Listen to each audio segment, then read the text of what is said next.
কাগজে কলমে যুদ্ধবিরতি হলেও লেবাননের আকাশে এখনো উড়ছে যুদ্ধের কালো ধোঁয়া। গত মাসে ঘোষিত হওয়া যুদ্ধবিরতি দেশটির বেসামরিক নাগরিকদের জীবনে কোনো স্বস্তি আনতে পারেনি বলে মনে করছেন বাসিন্দারা। আন্তর্জাতিক বিশ্লেষকরা মনে করছেন লেবাননের ভূখণ্ড দখলের পায়তারা করছে তেল আবিব।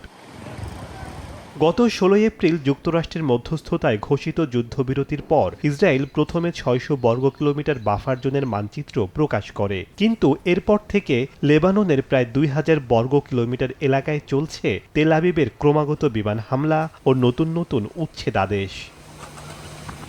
ইসরায়েলের দাবি তারা হিজবুল্লাহর ঘাঁটি ধ্বংস করতে এই হামলা চালাচ্ছে। অন্যদিকে হিজবুল্লাহ একে দেখছে আগ্রাসন হিসেবে। গত ২৫ মে ইসরায়েলি প্রধানমন্ত্রী বেনিয়ামিন নেতানিয়াহু এই হামলা আরও জোরদার করার ঘোষণা দিয়েছেন।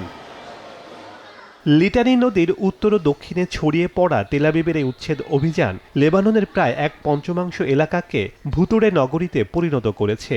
যুদ্ধবিরতির চুক্তি কেবলই কাগজে বন্দী, আর লেবাননের সাধারণ মানুষের ঘরে ফেরার স্বপ্ন দিন দিন আরও অনিশ্চিত হয়ে পড়ছে। বিশ্লেষকরা বলছেন এই সংঘাত এখন কেবল বৈরুতে সীমাবদ্ধ নেই।